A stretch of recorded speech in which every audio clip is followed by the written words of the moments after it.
On today's episode, Eddie and Webby prove that it does not take two to tango. This is the Eddie and Webby podcast. Oh, hey, how's it going? This is Webby, not Eddie. And I'm Eddie, and this is our second podcast. Oh, yeah, podcast number 2. Doing it again.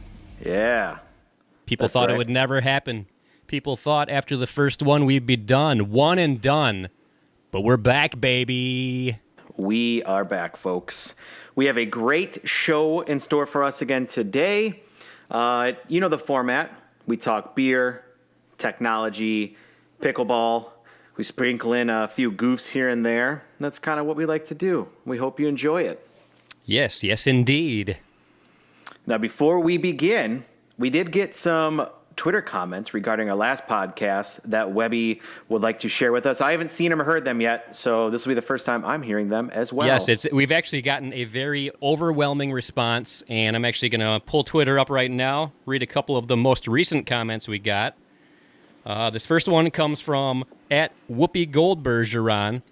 Very funny and informative. Keep up the great work. All right, thank you, Whoopi. Thank you, Very Whoopi. nice. Yeah, I appreciate that. Here's one from Yo Mama Is My Daddy. They say, podcast, more like stupidcast. I wish I could go back in time to prevent myself from watching this garbage. Ouch. Yeah. All right, not quite as good as the first one, but... Well, we appreciate feedback of all types. For sure. Let's just go with one more here. We've got one here from Kelly K. Powski. I really enjoyed your first podcast, guys. I can't wait to see the next one. Awesome. Well, as long as people keep watching, we'll keep making. Yep. Thank you, Kelly. We appreciate it. Yep, thank you. But yeah, we always appreciate the feedback on Twitter, so keep the comments coming. If you ever have any questions for us, we might read them on the air during one of these podcasts. Yeah. If you make it good, there's a good chance you'll be put on the air. The gooder, the better. That's what we like to always say. Yes, the gooder, the better, for sure. All right, so now we are going to go into the beer review segment of today. My favorite segment. Yeah, the yummy, tasty beer. Webby, would you like to share with us the beer that we are going to be tasting together today? As a matter of fact, I would. I just so happen to have it right here.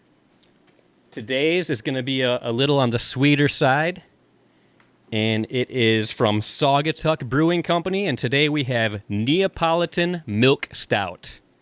Oh yeah, I'm really looking forward to this one. I've been in a big stout mood lately. I enjoy stouts all the time. I think they're delicious, and I've always wanted to try this one. I've seen the bottle, in a lot of the beer stores or whatnot, and yeah, same here. I've seen it. I've always been tempted to pick one up, and it's finally going to happen. Hopefully, it's good. It sounds really good. Yep. Well, let's go ahead and open it, but I want to let this one breathe here before we taste it. So let's open it and pour it, and as we do that, I'm going to share a little bit of information regarding the beer with you guys. Sounds like a great idea. I agree. Oh, I just spilled that. Okay.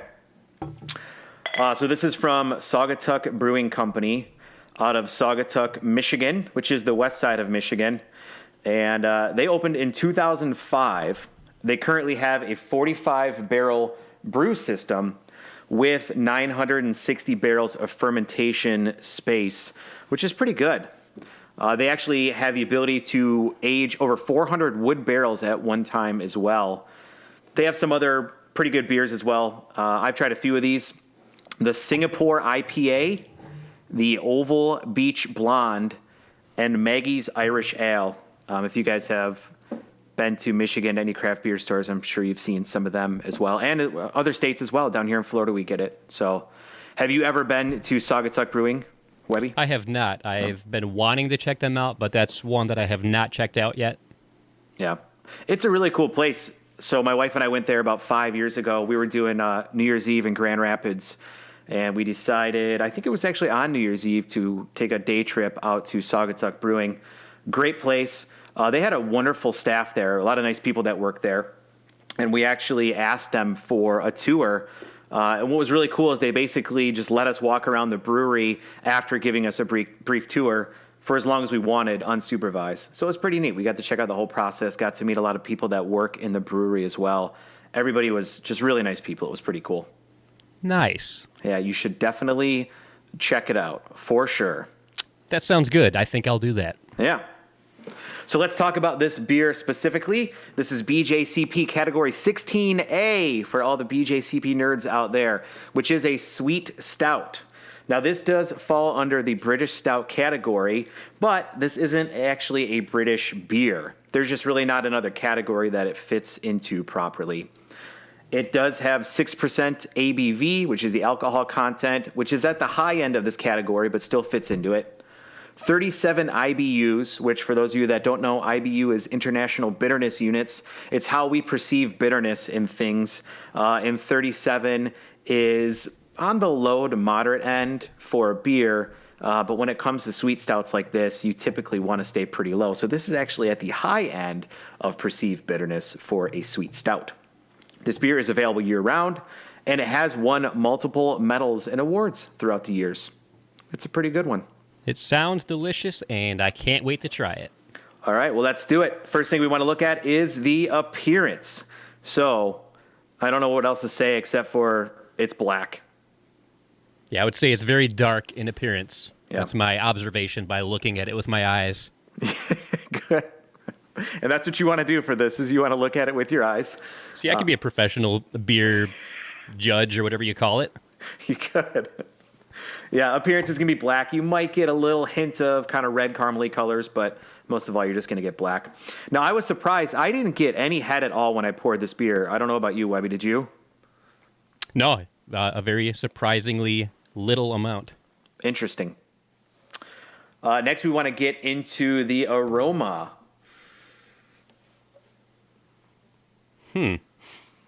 Surprisingly sweet.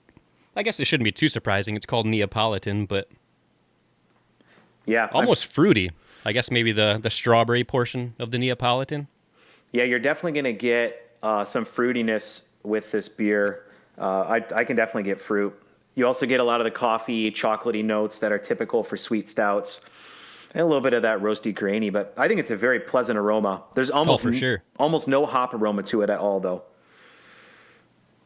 Yeah, that's very nice. A very pleasant aroma. Now let's take a few sips so we can get a good feel for the flavor. Don't mind if I do. Again, remember, you got to go really get it. Yeah, let it get the back of the throat.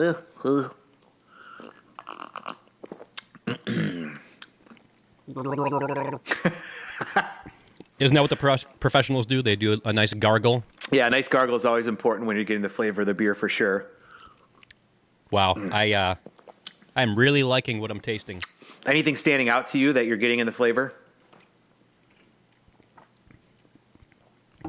I do taste a bit of chocolate, and I do taste a bit of the strawberry, like a little hint of strawberry. Yeah, I like very it. smooth too. A lot of times when you get a sweet stout like this, the flavors become very muddled. So it's really hard to distinguish between them. They all just kind of get muddled together. But this one, I feel like you can distinctly get some of the vanilla and the strawberry flavors that are atypical to a stout, but normal in a sweet stout. And it balances really well with the chocolate flavors. Yeah, I really like it. It tastes very nice. Yeah, I definitely like it. It's a very complex flavor to it, which I'm a big fan of for sure. Yes. Now, last week we chugged the beer after we did our opinions on the taste. What do you think about for this one? I don't know, man. What do you think? I don't think we can do that with this one. Yeah. Stouts typically are pretty heavy, and I don't think it would be so great for our stomachs to chug this one. I agree with you. I think we'll just why don't we just sip it the rest of the show? How does that sound? That sounds good. That sounds like a very nice plan. Awesome. Overall opinion on it? I think it's really good. I would definitely buy this in the future. If I saw it on tap and I was craving a stout, something a little on the sweeter side, then I would absolutely recommend getting this one. Yeah, I agree with you. I think for maybe an after-dinner beer, something sweet to complement, like a nice brownie or even vanilla ice cream, I think this would go really well with it. The strawberry portion of it almost tastes like a strawberry jelly or jam to me. I don't know if you're getting that at all, but it's nice. I can see that. Kind of like the PB&J beer that we tried last week. It's nice. It's kind of have a strawberry jammy note to it, which I really appreciate. And if people don't know what you're talking about in regards to us having the PB&J lead, there's going to be a link that pops up right over there that you can click on if you want to see it. Somewhere. But probably better to wait till after this podcast is over and then check that out. Yeah, exactly. Definitely. Well, good. Well, I would definitely recommend this beer if anybody's in the mood for a nice sweet stout. This is a good one to pick up. Would you consider this a dessert beer? I've heard the term of dessert beer thrown out before. Yeah, I mean, dessert beers are typically a little bit higher in alcohol than this. They are typically on the sweet side, which this falls into. So, yeah, I would consider this a dessert beer. All right. Yeah. And for those of you that have a particular beer that you would like Webby and I to do a tasting review of, throw it in the comments below. We'd be happy to check it out and do a tasting for you. We would absolutely love to do that. So please, by all means, put the comments down below, and we'll see what we can do. So, Webby, I noticed you have a nice sweatshirt on right there. Can you talk about that a little bit? Oh, why, yes, I sure do. This is my brand new Eddie and Webby hoodie. It's a nice zip-up hoodie. And I don't know, if you've been watching our videos lately, Eddie and I have each been sampling out some T-shirts and hoodies that we've purchased, and we're thinking about offering them for people to purchase in the future. So if anybody has any interest in buying Eddie and Webby merchandise, let us know, and we will definitely consider producing stuff in the future. Yeah, I think it'd be great to get some merch out there for you guys to wear and be part of the Eddie and Webby family. And also, if you cut to camera number 2, you'll see right over there, there is a nice Eddie and Webby disc for disc golfing. I'm very proud of that one. That's one of my favorite souvenirs I currently have. Nice. Maybe when the weather isn't wintry, icy mix outside in April, you might actually be able to go use it outside. Yeah, so no joke. 2 days ago, it was about 70 degrees, and this morning we woke up with ice covering everything. Like, anything outside was covered in a layer of ice. There were a lot of downed power lines because of the heavy ice that formed. So it's getting ridiculous. I mean, come on. I know in Michigan the weather always goes back and forth, but come on. It's mid-April. I know we'll get some cold spells here and there, but come on. Come on, weather. Knock it off, Get your weather. act together. Yeah, clean it up. You hear me? Nice. All right, so now you have a piece of technology that you would like to talk about, right, Webby? You are correct, sir. I do. All right. So what I'm going to be talking about today is this very nice case that I got for my Raspberry Pi. And take a look at this. That's right. It looks exactly like an old school NES, a.k.a. Nintendo Entertainment System. And, yeah, it's a case for the Raspberry Pi. And the great thing about it is it has fully functional features. It's fully built to scale. I mean, like, it's a smaller version, but everything on it is just like the original.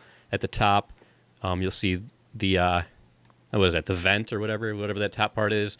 The flap right here. Mm-hmm. The flap reveals USB ports and where to plug in the Ethernet cable. Something really cool that I appreciate is there are functioning power and reset buttons. So to turn the thing on, you actually press the power button. It's very cool. And one little touch that I absolutely love. Do you remember in the original Nintendo system how if you looked underneath, there was a piece that you could take off? Yeah, the little I never really knew what it was for or why. Did you know what it was for? No idea.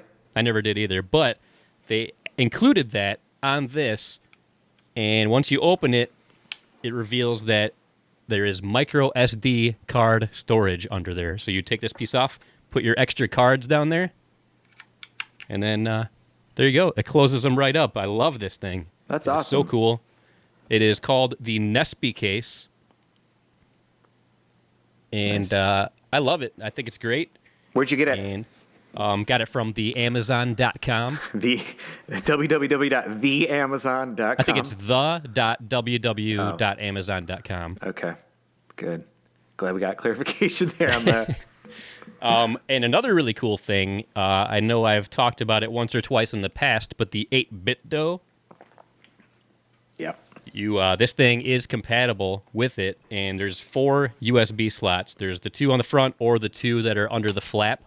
And if you plug in the 8-bit dough adapter, what is really cool about it is it lets you use all the different 8-bit dough controllers, and it also lets you use your PS4 and I believe your Xbox controllers as long as they are Bluetooth compatible, and lets you play games wirelessly with your controllers. That's awesome. So you typically play like old school vintage games on there, right? Yes. Yep. That's mainly what I use my Raspberry Pi for, is I set it up to be able to play old vintage games.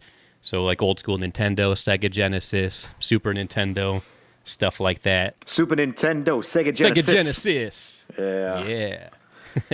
Nice. Yeah, I love this thing. So if anybody has ever thought about getting it, I highly recommend it. And it just looks so darn cool. I mean, look at that. Yep. It looks nice. It looks sweet. like it's solidly built too. I've had some Raspberry Pi cases in the past that were kind of just junky garbage. They didn't really operate well. They typically broke. That one looks solid, and it looks like it's built really well. It is. I highly recommend it, and I love it. Nice. Well, thank you for sharing that. Why don't we go on to the pickleball section of the podcast? Let's do it.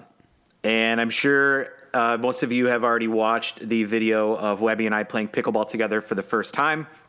And we had a really great experience with an indoor court.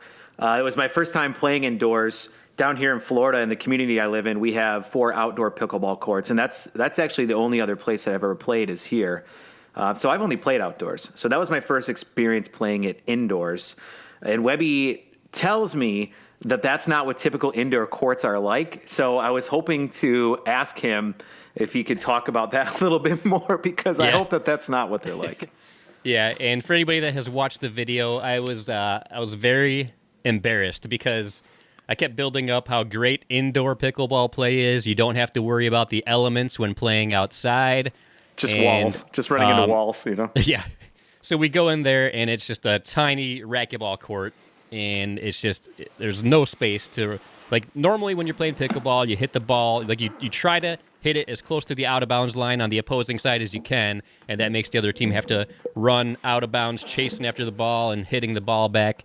Well, that's not possible if the out-of-bounds line is a wall. So, yeah, it was not cool. So normally when I play indoors, it's in a gymnasium, and so it could be like a full basketball court or half of a basketball court in size.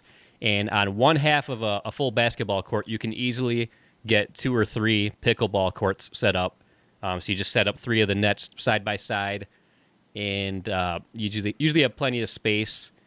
And what we did was, I wouldn't even consider that pickleball, to be honest. It was almost like we had to come up with our own game and our own rules, because with those walls as close as they were to the court, it was not quite right at all. Yeah, I think it was cool that we got to focus on our short game a little bit and really kind of hone in those skills. The one thing, though, that I noticed on those courts as well is that the lines for the kitchen and out of bounds and the center line that separates the 2 halves were not really that defined. Is that also what you find, or do you typically find that a lot of these other places, it's very easy to know what the boundaries are? Yeah, definitely not. Typically, the lines are very defined. And the places that are established for having pickleball, they'll have permanent lines that are added to the gymnasium floor, so specific pickleball lines. So it's very easy to see, and it's very easy to know where the barriers are and the boundaries. Some places I've played don't have the designated lines built in, like part of the gymnasium floor, but they are taped off really good. So whoever runs the pickleball play at the place, they'll put like painter's tape or something, but it's very clearly marked, so it's never an issue. I've never had a problem with the tape coming off during play or anything like that. So yeah, everywhere I've played indoors, the barriers have been very well defined and no issues there for me. Okay. Now, typically, is the net just kind of freestanding, or is it actually like a permanent structure with holes in the ground that it taps into? No, everywhere I've played indoors, they're freestanding, so they're portable nets that are set up. But they're usually nice and heavy duty, so it's no big deal that they're just set up before the gameplay. But yeah, nothing. I've never been to an indoor place that has designated nets set up for pickleball. Yeah. I've been to a place that they have indoor tennis, so those nets are up all the time, and then they just have them taped off for pickleball play when they offer pickleball. But most places do not have nets that are permanently in place. Okay. So final question on this. Do you prefer indoor or outdoor pickleball play? So here's the thing. I have only played outdoors like 3 or 4 times. When I first learned how to play, it was outdoors, but it was in the fall, late summer, early fall, and I had trouble finding people to play with. So winter came, and I hadn't played anymore other than the first 3 times that I played. So then I learned about open pickleball places that have indoor play, and so primarily like 95% of the pickleball games I've played have been indoors, so I really haven't played enough outside to compare. I do have some negative things to say about what I did play outside, though. Sometimes the sun, if you were playing on one side of the court, was directly in my eyes, so it made it really tough. You had a major disadvantage being on one side. Another time, we played after work, and it was starting to get dark, and it got dark before we wanted to stop playing, but there weren't any lights, so we were forced to stop playing because we couldn't see anymore, so that was another negative. But one negative thing about indoor play is I find the lighting typically isn't the greatest. Some places are good, but I feel like a lot of the places don't really have the greatest of lighting. It's either too dark or they have windows in the place and the sunlight comes in and you get like the same effect on a sunny day where one side you have the sun in your eyes. So yeah, I could definitely see that. I will tell you that there's been a few times down here in the last couple months where the elements have made it hard to play outside. Fortunately for us, we do have very nice lights on our courts, and I do actually prefer playing after the sun goes down. I feel like it gets it's much easier to play. The lighting is more balanced. But you know, with the time change, now we play and the sun can be in our eyes for the first hour of play. That gets a little frustrating. We had a couple nights where with all the fires down here and the winds that we had ash blowing all over the place.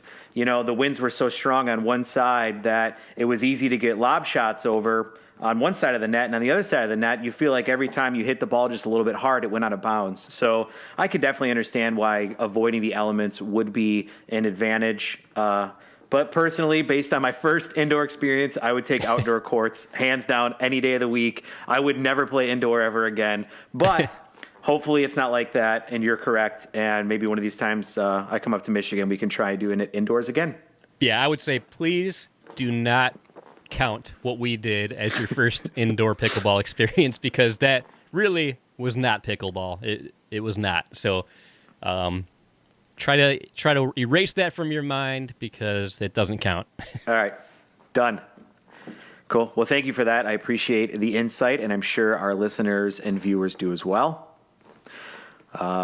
So that's all we have for today, guys. I want to thank you very much for listening. Any of the products that we've talked about today, we'll be throwing in the description down below. We'll throw links down there. You can click on them to be able to get more information on them or purchase them. And as always, we love to hear your feedback, good or bad. We shared some good and bad today, and we want to hear all of it. We're going to share it on the air. The gooder it is, the more likely it will be read on the air. The gooder, the better. Any beers that you guys want us to taste, go ahead and let us know in the comments below. You can follow us on Twitter and Instagrams, both as Eddie and Webby, right? Correct. All right. Well, I'm Eddie. And this is Webby, not Eddie, signing off. See ya.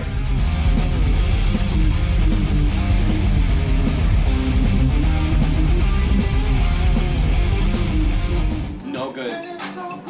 No good. Do you hear me? No good. No good.